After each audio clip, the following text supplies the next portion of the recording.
Nous sommes le 8 juillet 2026 et en Russie, le 8 juillet, c'est la journée de la famille, de la fidélité et du couple. C'est pas du tout une sorte de Saint-Valentin, vous voyez, un petit peu artificiel. C'est une soirée amoureux, avec etc. Non, non. La famille, la loyauté et la fidélité. C'est-à-dire la très longue durée en fait. Et aujourd'hui, c'est le 8 juillet. C'est donc la journée des valeurs traditionnelles. Ça tombe bien parce que je suis à Dobrograd. Et je vais faire une vidéo aujourd'hui sur le visa des valeurs traditionnelles que la Russie a mis en place. Le visa anti-woke, disent les journalistes français. Le visa anti-woke. Je suis d'humeur extrêmement facétieuse. Je suis toujours content quand je suis à Dobrograd. Je suis de bonne humeur et donc je me suis dit, je viens d'arriver, je vais aller faire un tour autour du Wake Park de Dobrograd et je vais commenter les articles qui sont sortis dans les dernières semaines dans la presse sur le visa anti-woke. La presse française s'est aperçue qu'un visa anti-woke existait et que des Français l'avaient déjà utilisé pour déménager en Russie. Je le confirme puisque j'en ai accompagné un grand nombre et sans doute la plupart d'entre eux. Alors aujourd'hui, on va parler de tout ça. Pour ceux qui ne me connaissent pas, donc je suis Alexandre, je suis entrepreneur, je suis français, à la base devenu citoyen russe. J'habite en Russie depuis 18 ans et j'ai diverses activités en Russie. L'une d'entre elles, c'est la Ruspatriation, un écosystème d'accompagnement, de formation, de préparation, d'accompagnement pour aller vivre et travailler en Russie. Un accompagnement 360 degrés. On fait à peu près tout ce dont vous pourrez avoir besoin pour votre projet de déménagement en Russie. On a des formations en ligne que vous pouvez suivre, rejoindre pour apprendre et découvrir la Russie. On a des ressources gratuites en ligne sur notre site laruspatriation.com. On a énormément de contenu en ligne qu'on publie sur YouTube, sur Telegram, sur divers réseaux sociaux, etc. où on vous parle de Russie, où je vous parle de Russie. On a aussi une agence touristique pour faire découvrir la Russie, une agence immobilière pour vous permettre de réaliser vos projets d'investissement ou acheter de l'immobilier pour y habiter en Russie. Une école de langue en ligne, on a un écosystème incroyable, l'écosystème de la Ruspatriation. Écosystème que j'ai créé et conçu. Alors, le visa anti-woke, disent les journalistes français. Alors vous savez que les journalistes français, quand ils parlent de la Russie, et d'ailleurs pas que de la Russie, en général il ne faut pas les croire, ils disent beaucoup n'importe quoi. Mais je vais quand même tenter de vous expliquer de quoi il s'agit. Alors, la Russie se veut un pays relativement européen dans son essence, dans son anthropologie, dans son ADN, dans son histoire, dans sa culture. C'est le plus grand pays d'Europe. Mais la Russie n'est pas qu'un pays d'Europe. Cela dit, la Russie défend, protège les valeurs chrétiennes, spirituelles et morales traditionnelles. Et pour accompagner ce faire, eh bien, la Russie a créé en août 2024 un dispositif qui s'appelle le visa idéologique. Qu'est-ce que c'est le visa idéologique? Le visa idéologique, c'est un visa qu'on peut obtenir quand on est un citoyen ou un résident d'un pays non amical envers la Russie. Les pays non amicaux, c'est 47 pays qui sont les pays de l'Occident dit collectif. Donc c'est tous les pays dans lesquels, en général, règnent des politiques sociétales et économiques libérales contraires aux valeurs traditionnelles. C'est les pays dans lesquels règne l'agenda LGBT qui pollue les esprits, notamment ceux des enfants. Et donc, si vous êtes citoyen ou résident de ces pays et que vous vous sentez mal, parce que vous êtes inquiet, ça ne vous plaît pas ce qu'il y a autour, vous n'êtes pas d'accord, vous avez peur que ça contamine l'esprit de vos enfants, ces choses-là, vous êtes inquiet pour vos enfants, eh bien vous avez le droit, donc désormais, puisque la Russie a créé ce dispositif, vous avez le droit de demander un visa idéologique de 3 mois que vous obtiendrez de façon systématique. Un visa idéologique de 3 mois pour vous permettre d'aller en Russie et une fois en Russie, de faire une demande de permis de séjour temporaire de 3 ans, le RVP. Et de la même façon que le visa initial idéologique de 3 mois, il s'obtient de façon extrêmement simple. Eh bien, le permis de séjour temporaire de 3 ans, sur la base de ce visa idéologique de 3 mois, puisque le fondement juridique pour faire une demande de permis de séjour, c'est ce visa idéologique. C'est un visa en fait humanitaire pour protéger les gens qui sont en danger mental, en danger moral, en danger sociétal. Eh bien, vous obtiendrez donc votre permis de séjour de 3 ans de façon quasiment automatique et simplifiée, sans qu'il y ait de tests de langue, sans qu'il y ait en fait de tests de culture. Donc c'est un dispositif d'automaticité d'obtention d'un permis de séjour de 3 ans pour commencer une nouvelle vie en Russie.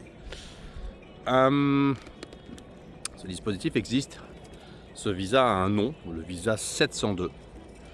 702, c'est le numéro du décret présidentiel de l'oukase de Vladimir Poutine du 19 août 2024 par lequel il a mis en place ce dispositif. Ah, derrière moi, là, les valeurs traditionnelles, c'est le sport aussi.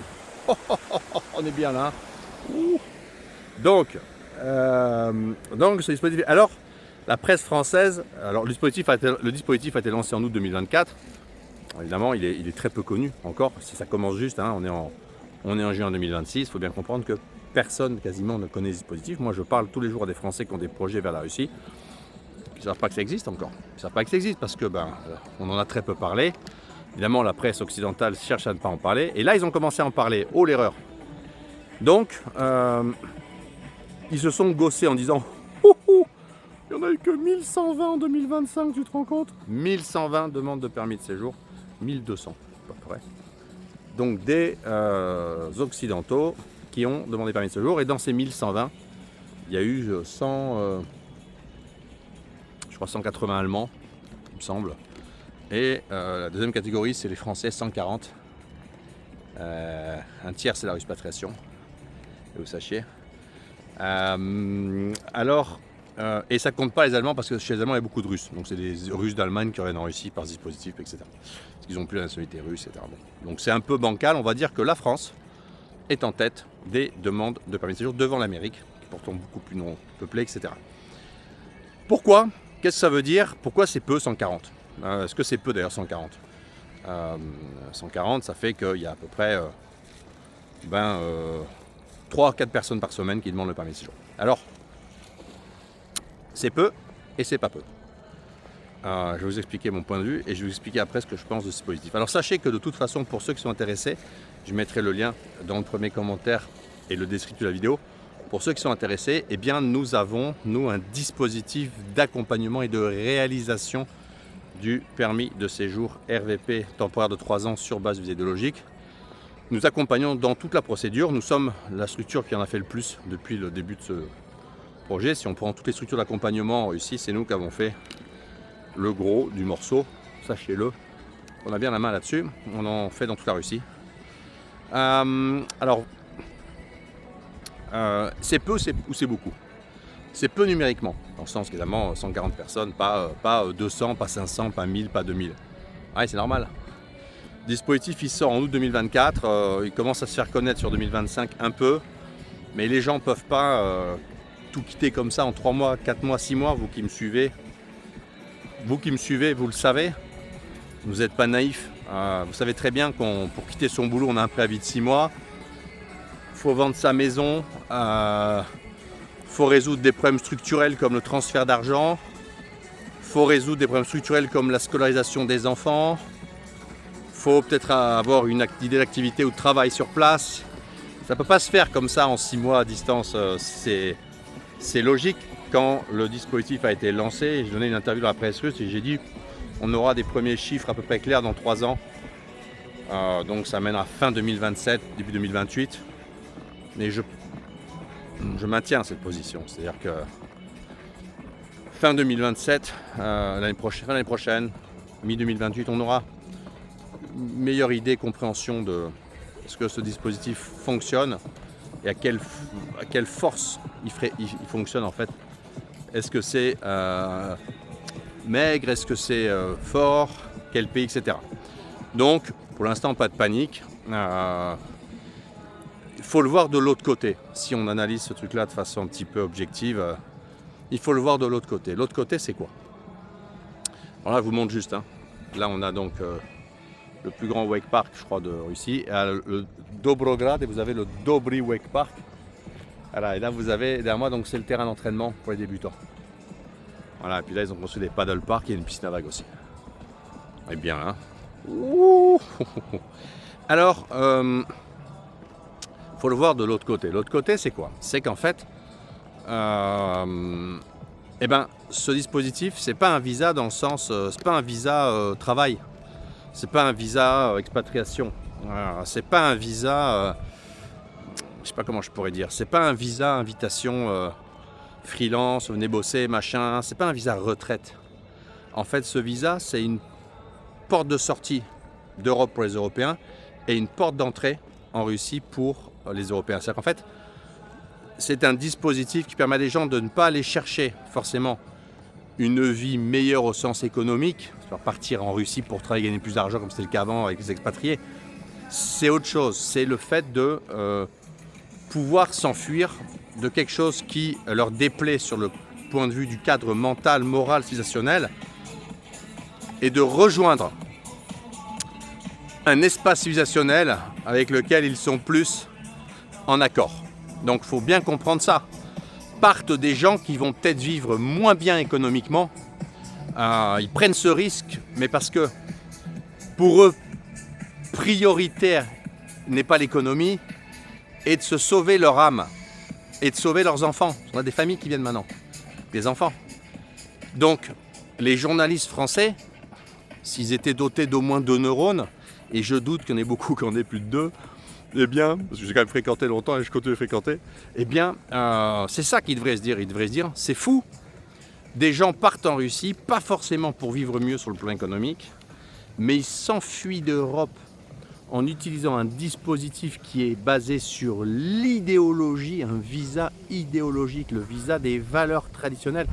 Ils partent en Russie, ces premiers 1000, 1500 Européens, 1200 Européens, ils sont partis sur 9 mois, 10 mois en Russie, pour des raisons civilisationnelles. C'est un visa anthropologique. Et attention, 1200, c'est les visas, les permis de séjour attribués. Mais il y a tous ceux en cours de traitement. On doit être maintenant à 2000, 3000, 3500 personnes. Parce que bon, le gros, c'est ce qui n'est pas encore délivré, parce qu'il faut 4 mois et demi pour les obtenir. Donc vous avez tous les gens qui ont déposé au début de l'année 2026 qui ne sont pas encore traités. Donc on doit être, en fait, on n'est pas à 1200, on doit être à 3500, 3000, 4000 personnes. Entre 3 et 4000 personnes. Donc, alors, ouais, c'est des petits chiffres pour l'instant. Le but du dispositif de visa idéologique 702, je vous montre juste là derrière. Là, vous voyez, vous avez un couloir dessous et puis on sort là-bas. Donc c'est un truc sous le lac qu'ils ont fait, enfin sous le plan d'eau, et on sort là-bas et là-bas il y a des sunbeds, des machins, des trucs pour les enfants. Alors, je reprends. Le dispositif 702 des Russes, le visa anthropologique, le visa des valeurs traditionnelles, que je célèbre ce visa en ce 8 juillet, jour des valeurs traditionnelles en Russie, eh bien, il n'est pas destiné à vider l'Europe. C'est pas le but. Et ça n'a jamais été le but en fait. C'est-à-dire que les gens, ils n'ont pas compris. C'est pas une espèce de course, j'en aurai plus que toi. Les Russes, ils n'ont pas fait ça pour ça du tout. Les Russes, ils sont en train de mettre en place une nouvelle politique migratoire resserrée. Et ils savent qu'il y a des gens en Europe qui souffrent de la dimension sociétale qui s'est imposée dans le paysage des États européens. Et ils ont créé ce dispositif en complément d'autres dispositifs. C'est un dispositif qui a pour objectif intérêt non pas des grands volumes, s'il y en a tant mieux, mais peu importe. L'objectif, c'est pas ça. L'objectif, alors je vous montre les prix là. Voilà. Vous avez un peu les prix derrière moi, donc pour faire du wakeboard, 800 roubles l'heure pour louer du matériel. Et après c'est 2500 roubles l'heure, 5000 roubles, 5 à 6000 roubles, 5 à 6500 roubles toute la journée pour louer et faire du wake. Pas très cher. Donc, le but du dispositif, c'est pas du tout ça. Le but du dispositif, c'est de... En fait, c'est d'ouvrir la porte et de permettre de sauver des gens qui s'estiment en danger et que les Russes estiment être en danger, notamment les enfants. Par conséquent, pour les Russes, qui est 1000 personnes, 10 000, 20 000, 50 000, 100 000, sur l'Union Européenne, 100 000 personnes, ça va rien changer. 100 000 Français, ça va vider la France. Bon, c'est moins que de Français qui s'enfuient de France chaque année.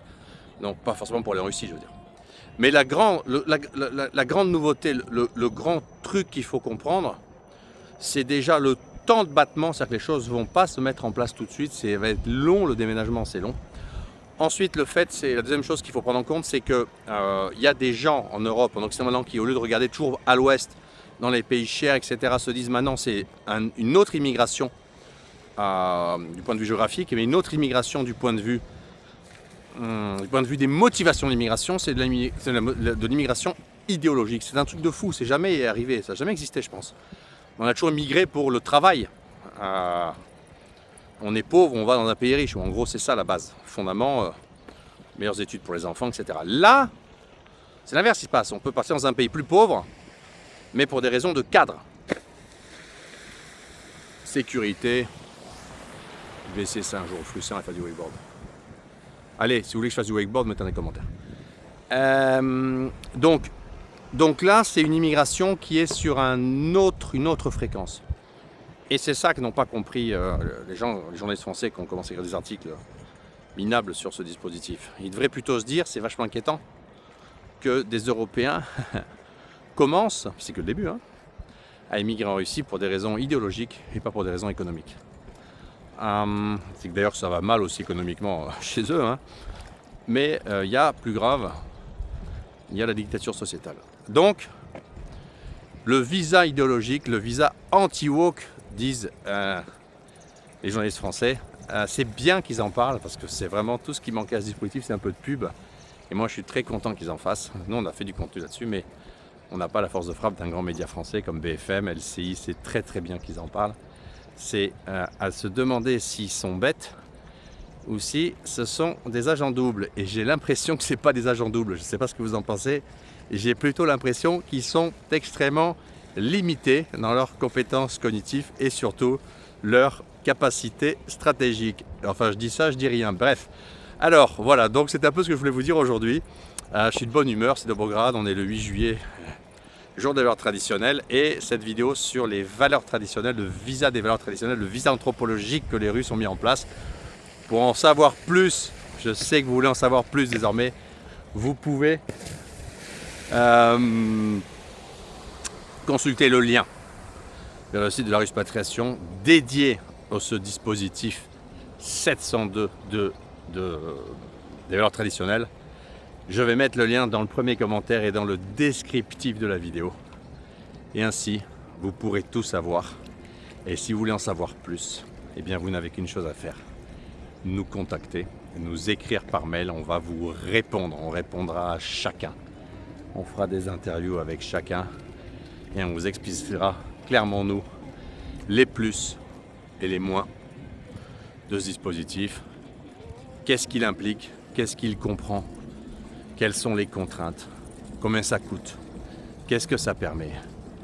Et ainsi, ce sera plus simple pour vous de savoir si ce dispositif de visa idéologique il est fait pour vous ou pas. Et si vous êtes intéressé par venir habiter à Dobrograd, Dobrograd c'est derrière moi, eh bien vous pouvez aussi venir. Sachez qu'en 2027, la première communauté française étrangère installée, le lapsus, étrangère installée à Dobrograd, ce seront les Français grâce à la Ruspatriation. Nous avons des gens qui sont sédentarisés ici, même un partenaire. On a une cellule de la Ruspatriation à Dobrograd pour vous accompagner. Et par conséquent, eh bien, si vous êtes intéressé par en savoir plus, tout ce qu'il vous reste à faire, c'est de nous contacter. Regardez derrière moi la forêt, c'est pas bien là? Ici, pas de guéparade, pas de racailles, pas d'insécurité, pas de télévision dégénérée qui vous raconte des conneries à 8 heures tous les jours, impôts faibles, femmes magnifiques, infrastructure top niveau, c'est Monaco ici au niveau infrastructure, sécurité maximale. Ici c'est une ville où les enfants peuvent se balader tout seuls, sortir, marcher la nuit, venir nager ici la nuit, tout est surveillé, tout est sous contrôle. Donc c'est juste topissime. Et c'est pas que de Beograd en fait, c'est que toute la Russie est comme ça. La Russie c'est un pays des valeurs traditionnelles avec un État qui promeut les valeurs traditionnelles dans le discours public. Et c'est une société qui est orientée autour de la famille. Vous avez au moins une famille qui passe, voilà, une famille. Un homme, une femme et des enfants, famille quoi. Voilà, donc si ça vous plaît d'en savoir plus, si ça vous démange après avoir vu cette vidéo, vous vous dites tiens ça a l'air quand même sympa, la Russie, il a l'air sympa le Prussien, il dit pas que des conneries. Non, le Prussien, il explique comment c'est la Russie. Eh bien vous savez ce qu'il vous reste à faire. Il vous reste à nous contacter, à consulter le lien que je vais mettre dessous et à nous contacter. La meilleure chose que vous puissiez faire, c'est de venir en Russie et de venir voir comment ça se passe en Russie. Vous pouvez vous abonner à ma chaîne YouTube aussi, j'en ai vraiment besoin. Vous pouvez et vous devez liker cette vidéo. Vous devez me suivre sur YouTube. Et moi, je vais faire beaucoup de contenu dans les prochains mois sur la Russie. Et je vous dis à très bientôt en Russie.